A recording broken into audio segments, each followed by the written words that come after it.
Sud Radio, l'invité politique, Benjamin Glaise. Sud Radio 8h37, bienvenue si vous nous rejoignez. Pas d'invité politique ce matin, mais un grand invité pour mieux décrypter le monde tel qu'il est. Aujourd'hui, un monde conflictuel, en pleine mutation, en pleine recomposition. Renaud Girard, bonjour. Bonjour. Et merci d'être avec nous ce matin sur Sud Radio. Géopoliticien, grand reporter, chroniqueur international au Figaro. On va essayer de mieux comprendre avec vous justement ce monde bouleversé avec un Donald Trump qui rebat les cartes avec cette parade militaire aujourd'hui en Russie en forme de démonstration de force, l'éclatement d'un conflit entre deux puissances nucléaires, l'Inde et le Pakistan, et puis une place à trouver pour l'Europe. Mais d'abord, bien évidemment, revenons sur l'élection du nouveau pape. C'est finalement l'Américain Robert Francis Prévost qui a succédé à François. Il est devenu hier le 267e souverain pontife, premier souverain pontife originaire des États-Unis. C'était pas le grand favori. Je ne sais pas comment vous qualifiez cette élection-là. Élection express pour un pape qu'on n'attendait pas forcément. Oui, d'abord, l'élection était assez rapide, puisqu'il y a eu 4 tours de scrutin. Et puis aussi, l'Église poursuit son ouverture au monde pour désigner son chef.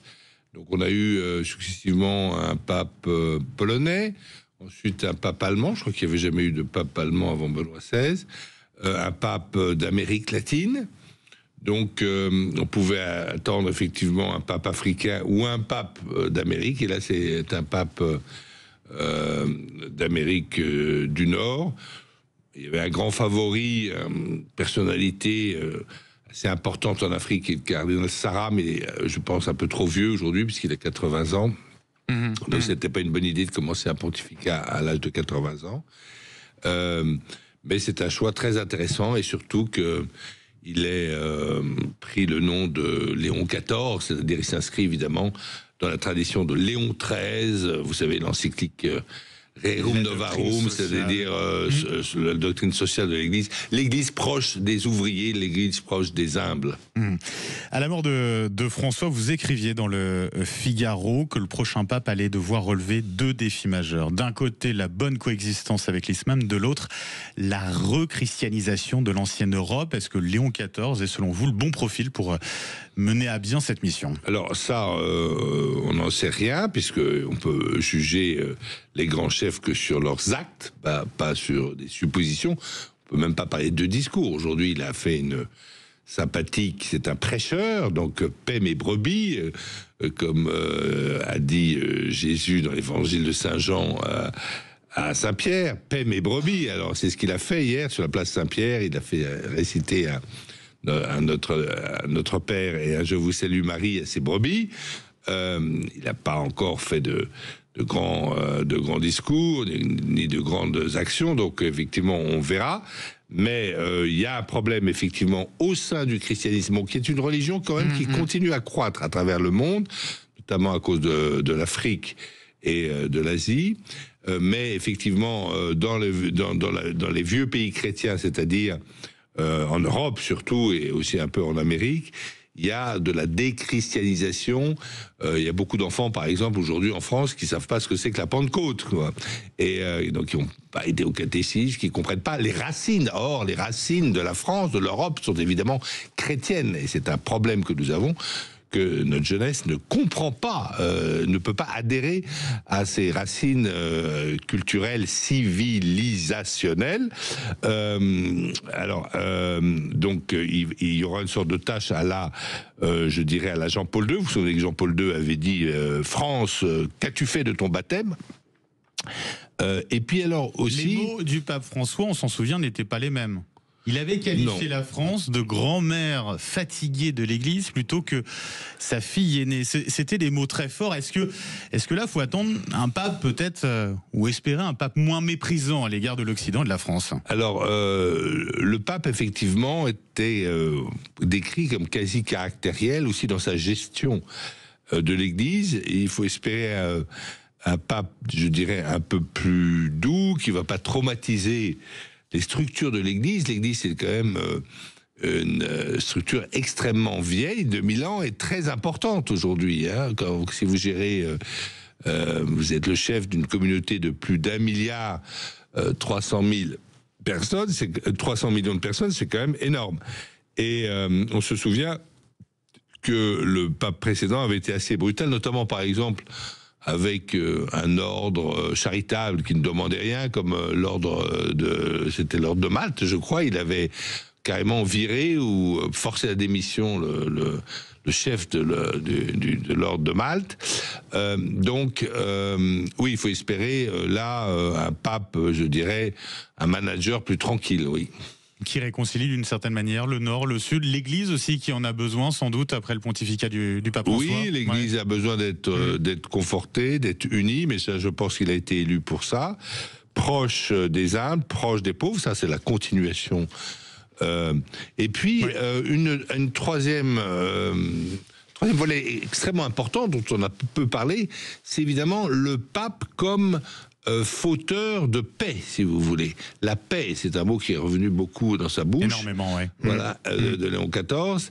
Et on a un problème, puisque aujourd'hui, l'Ukraine, la paix proposée, la médiation proposée par Trump, qui a fait quand même beaucoup d'efforts pour ça, ne semble pas marcher à cause de Vladimir Poutine. Encore cette nuit, voilà, cet appel à la trêve inconditionnelle de 30 jours. À cause de Vladimir Poutine qui traîne les pieds. Puisque les Ukrainiens ont accepté cette trêve de 30 jours. Il traîne les pieds, selon vous, Vladimir Poutine? Alors, c'est assez curieux. Ouais. Moi, j'ai l'impression qu'il est en train de commettre une erreur stratégique historique de ne pas refuser l'occasion en or qui lui était offerte de se tirer, en fait, la chemise sèche de cette très mauvaise aventure dans laquelle il s'était fourré en 2022 en envahissant un voisin. Il pouvait normaliser ses relations avec l'Amérique. Trump ne rêvait que de faire du big business avec la Russie. La Russie en avait besoin, évidemment, de faire du business avec les Américains. La Russie a besoin que tous ces ingénieurs et techniciens qui sont partis reviennent travailler à Moscou. Eh bien, on a l'impression qu'il est en train de lâcher tout ça pour entrer dans les mâchoires chinoises. Avec Xi Jinping qui est là, qui est présent à Moscou. La transition est toute faite avec cette réception en grande pompe il y a 2 jours. Vous avez vu la cérémonie qui est incroyable, avec la cérémonie où on voit les 2 présidents sur les tapis rouges là, qui vont se rejoindre. C'est comme si on avait les 2 continents. La Russie, c'est comme un continent, 17 millions de kilomètres carrés. La Chine aussi, 10 millions de kilomètres carrés et 1 milliard 300 000 habitants. Et qui se joignaient symboliquement, donc dans ces immenses couloirs, ces immenses palais du Kremlin. C'était tout à fait impressionnant comme cérémonie. Ça voulait inspirer la puissance et le pouvoir, mais je suis pas sûr que dans ce partenariat, les Russes sortent gagnants, parce qu'en fait, c'est un partenariat avec des gens beaucoup plus puissants des voisins beaucoup plus puissants qu'eux, en tout cas économiquement, que sont les Chinois. Et il y a pas vraiment, une sorte quand même de revirement de la part de la Chine sur ce point, sur la guerre en Ukraine. La Chine semble beaucoup plus impliquée qu'il y a quelques temps à ce niveau-là. Alors, la Chine, ce qui est intéressant, c'est que la Chine, à la fois, la Chine ne soutient pas l'invasion du Donbass, l'invasion de l'Ukraine par la Russie. La Chine n'a pas reconnu, par exemple, l'annexion de la Crimée en 2014. Oui. Par la Russie. Donc la Chine défend les principes de l'ONU et la Chine défend l'intégrité territoriale de l'Ukraine. C'est une première chose, mais elle a gardé une sorte d'amitié très forte, éternelle, disent-ils, avec la Russie. Cette amitié est fondée sur quoi ? Sur un refus de ce qu'ils appellent l'hégémonie occidentale. Ils ne supportent pas, ces 2 dictateurs, Xi Jinping et Poutine, les leçons de morale que donne l'Occident au reste le harcèlement hégémonique, c'était les mots, l'expression employée par Xi Jinping en l'occurrence. Voilà, exactement. Donc ils ne supportent pas ça.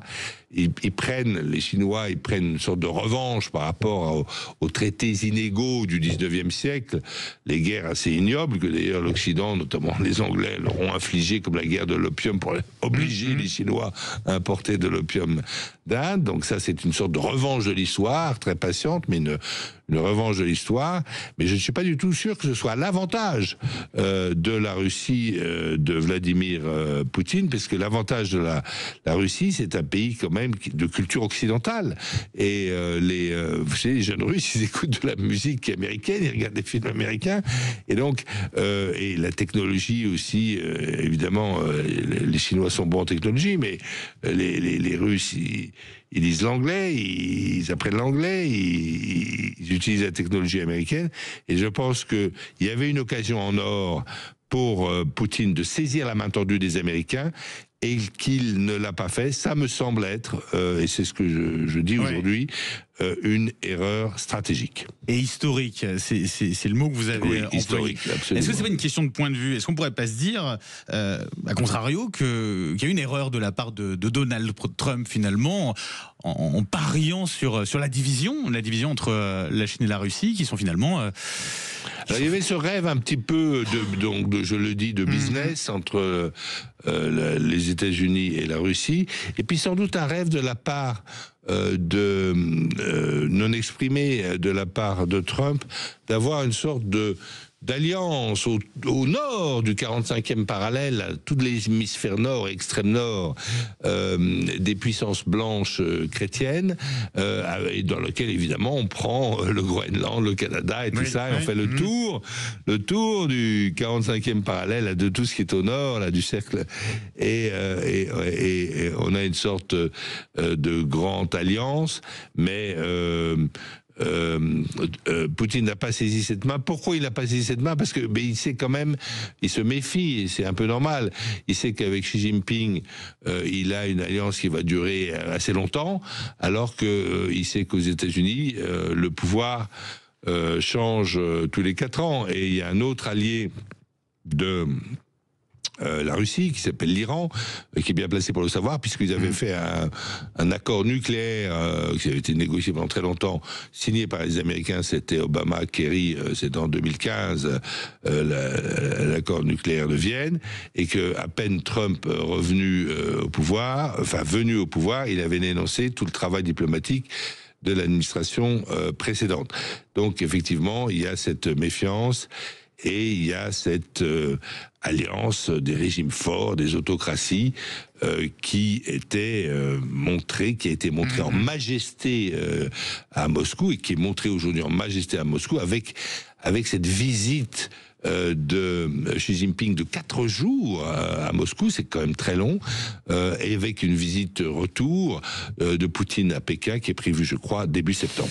En attendant, en tout cas, il y a cette grande parade militaire à Moscou, ville placée sous, on le comprend, très haute surveillance, la Russie qui fête le 80e anniversaire de la victoire soviétique, de sa victoire sur l'Allemagne nazie. Démonstration de force, à quoi on va s'attendre là? À vous entendre, on est sur un Vladimir Poutine fragilisé, qui essaye de montrer, de sortir les muscles. Je le dirais pas fragilisé, parce qu'il n'est pas en train de perdre la guerre, il n'est pas non plus en train de la gagner. C'est-à-dire que ses progrès, il a pris quelques villages, il n'a pris aucune grande ville depuis en fait 2022, si vous voulez. Et même aucune ville moyenne. Il y a des très grandes villes, évidemment, qu'il n'a pas réussi à prendre, Odessa, Kharkov, etc. Et puis il y a même des petites villes, je pense à Prokhovsk, par exemple, qui n'arrivent pas à prendre. Donc il n'y a pas de percée sur le front.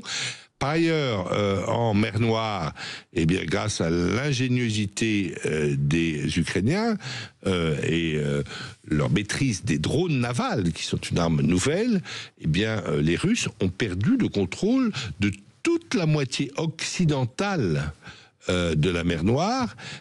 Et les Ukrainiens, par exemple, ont la liberté des mers au-delà d'Odessa, du port d'Odessa, qui est très important en Ukraine, puisque c'est de là que s'exporte tout le blé. Vous savez que l'Ukraine, c'était toujours le grenier à blé de l'Europe, et de l'Europe de l'Est en tout cas.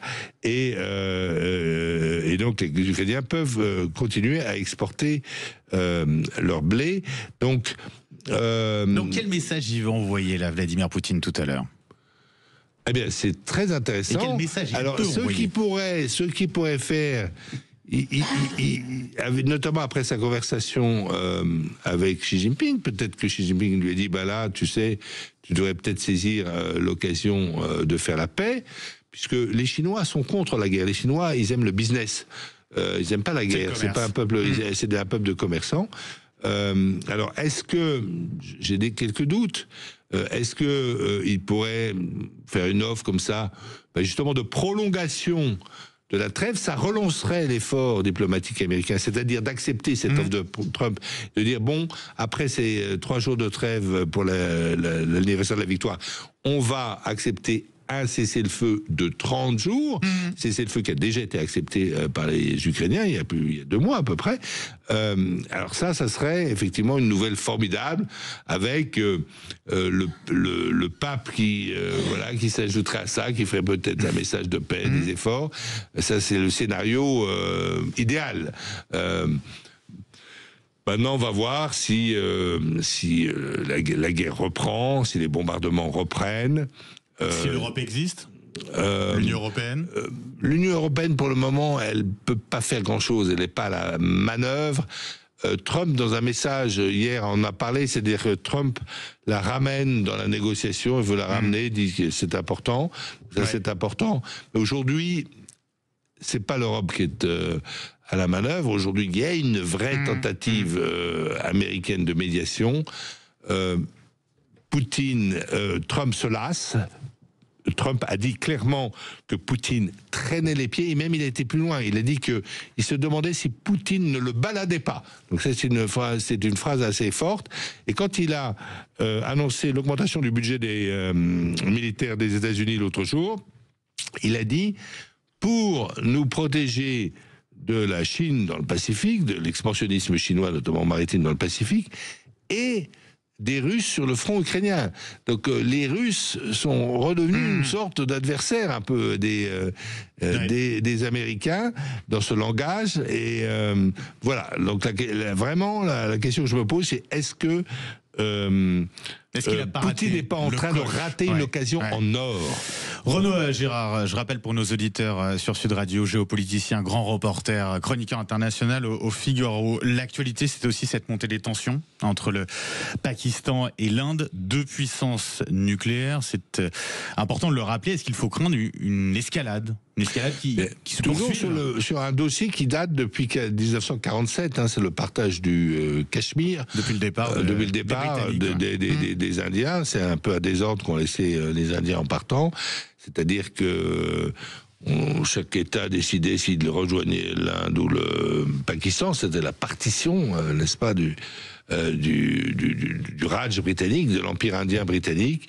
Et alors sur le Cachemire, le Maharaja a décidé pour l'Inde, mais la population était plutôt encline à venir au Pakistan. Depuis, il y a une guerre. Vous l'avez dit, ça fait des décennies que ça dure, ces tensions au Cachemire entre le Pakistan.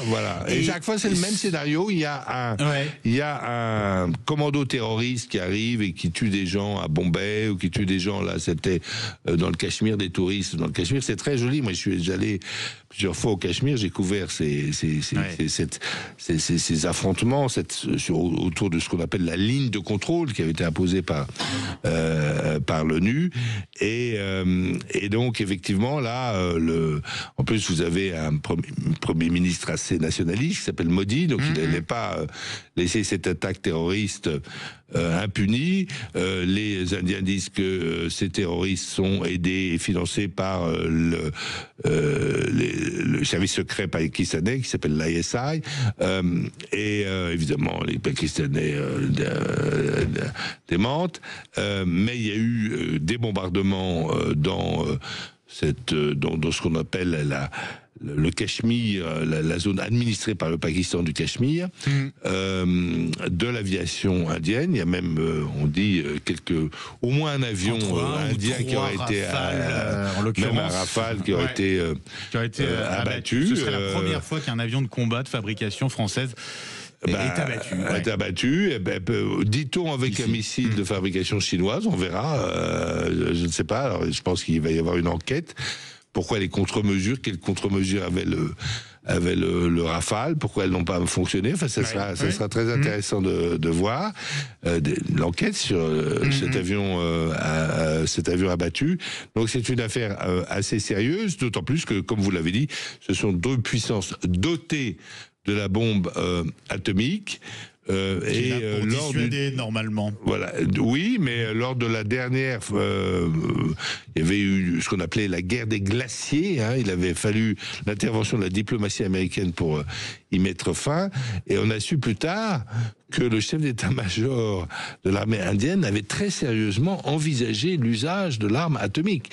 Donc, si vous voulez, non, c'est... et là, il faut effectivement le seul qui puisse arrêter ça, mais il faudrait que Donald Trump décide de s'emparer du dossier, c'est lui en mettant une pression maximum à l'égard du Pakistan. Les Américains sont un peu les parrains du Pakistan depuis cette partition, etc. Ils ont été très, très, très influents. Ils ont de bonnes relations avec l'Inde également, puisque vous savez que l'Amérique donne sa technologie nucléaire civile à l'Inde. Oui. Donc ça, c'est très important. Et puis Modi et Trump ont de bonnes relations personnelles. Donc pour vraiment garantir une paix entre l'Inde et le Pakistan, le retour à la normale, la réouverture des frontières des lignes aériennes, etc., il faudrait vraiment une application de la diplomatie américaine, parce que là, dans le sous-continent indien, le pape, ça suffira pas. Renaud Girard, un grand merci d'avoir été avec nous ce matin sur Sud Radio. Je le rappelle, géopoliticien, grand reporter, chroniqueur international au Figaro, vous lisez dans les pages du Figaro. Un grand merci d'avoir accepté notre invitation ce matin sur Sud Radio et très bonne journée à vous. Allez, dans un instant sur Sud Radio, les infos de 9h et puis vous nous appelez 0826 300 300 pour réagir à l'actualité, pour nous dire, par exemple, tenez ce que vous pensez de l'élection de ce nouveau pape. On en débat. Je vous accueille juste après ça. À tout de suite.